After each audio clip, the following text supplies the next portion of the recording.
tardes, qué gusto saludarles, darles la bienvenida a una nueva entrega del Noticiero Popular, Periodismo sin Sensacionalismo. Vamos a iniciar refiriéndonos a este tema, a las elecciones. Y en relación a la segunda encuesta realizada por la empresa Ipsos para el sistema RTP, que fue escenario para un amplio análisis por parte de expertos y analistas como Erika Brockman, también el doctor Marcelo Arequipa y Jorge Dulón.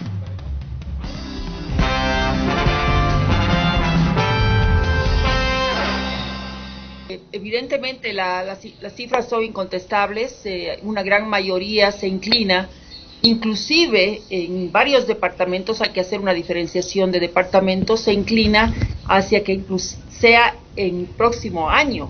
O sea, la gente que pide que sea en octubre, noviembre y diciembre es mucho menor a aquella que eventualmente pediría las elecciones para el próximo año.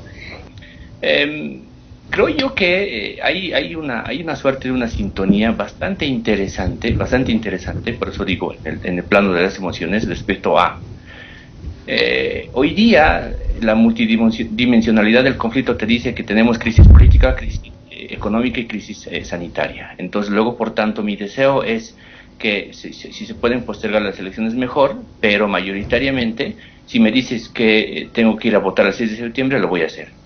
Tenemos que, en general, la mitad de la población está de acuerdo con que las elecciones se realicen el próximo año, porque también la ficha técnica nos muestra que hay un 5% de margen de error, casi 6% de margen de error, es decir, este 41% que dice que prefiere que las elecciones se realicen el próximo año, puede aumentarse en porcentaje en un 5 o 6%, y esto nos indica que la mitad de la población estaría de acuerdo con que se realicen las elecciones el próximo año.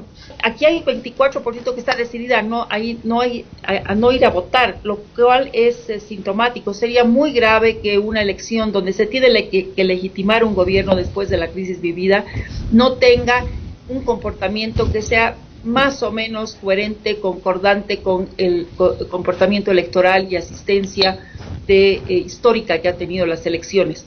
Considerando las elecciones 2019 y el referéndum del 2016, esta cifra siempre fue superior al 82%. Pues yo creo que esto matiza mucho el debate y la discusión respecto a quienes quieren realmente la salida democrática la salida de la crisis política por la vía democrática de las elecciones y quienes no quieren esto, ¿no? Y creo que realmente, si queremos resolver, por eso me gusta más bien pensar en que queremos resolver primero nuestra crisis política para luego atender la crisis económica y para paliar un poco la pesadilla que estamos viviendo en la crisis sanitaria, pero eso lo vamos a hacer por el medio de la institución del voto. Sí, bueno, yo creo que no debemos cometer el error, ni los dirigentes políticos deben hacerlo, de pensar en fechas únicamente, no se trata de decir el próximo año es demasiado tiempo, ¿no? O en un mes habría que hacer las elecciones.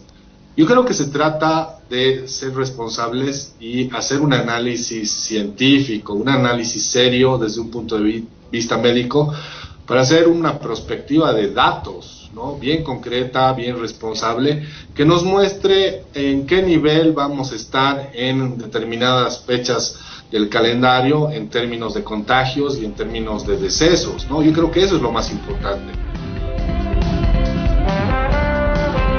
Bueno, y vamos a continuar revisando este estudio realizado por los analistas en relación a la encuesta de la empresa Ipsos para el sistema RTP.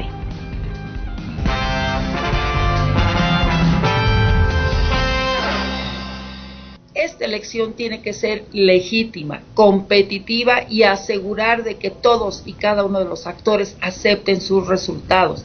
Ese va a ser el beneficio mayor para el país. Pienso que en el caso del gobierno y Juntos está realmente en una encrucijada. Y la encrucijada tiene que ver con que cuanto más tiempo transcurra, cuanto más tiempo transcurra se va a sentir más afectada.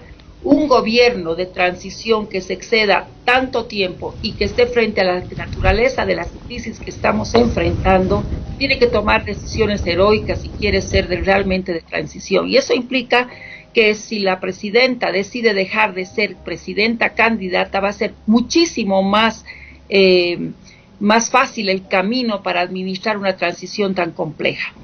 Y eso es muy preocupante, porque otra vez nos remite a la emoción y la percepción de las personas frente a su clase política. Estás muy lejos, o sea, estás sumamente desconectado de mí mismo y de mi realidad, o sea, en qué mundo estás viviendo, ¿no? Y eso por eso me remite otra vez a esta idea de, hay unos que salen peor parados que otros en realidad, ¿no? Y ahí coincido con Erika. A ver, si se pensara en un escenario intermedio, estoy pensando en la idea de que se difiera un par de semanas o un mes la elección, pero estamos pasando una crisis política.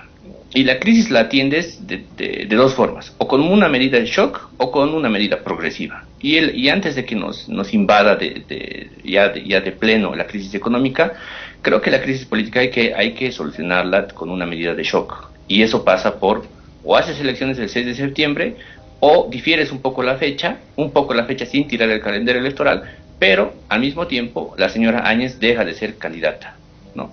Creo que eso sinceramente pondría el desafío a todas las otras candidaturas para ver cómo se conectan o cómo hacen para intentar conectarse con la población. La gente, aunque sea una buena autoridad, está tratando de otorgarle la responsabilidad de la crisis sanitaria. Como decía Marcelo, ¿no? Está volcando sus sentimientos y otorgándole la responsabilidad a todas las autoridades. Por lo tanto, ¿quién gana o quién pierde si las elecciones se alargan?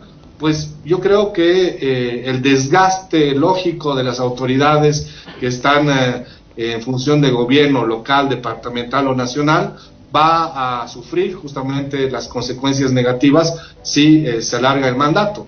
Pero yo creo que ese no es el objetivo, ese no es el análisis que se debe hacer solamente. Yo creo, insisto, que se debe tomar en cuenta el tiempo, aunque hay un desgaste de los políticos, para poder, sobre todo, precautelar la salud a nivel nacional y que ya no hayan muchos más muertos, muchos más decesos y muchos más contagios en el país.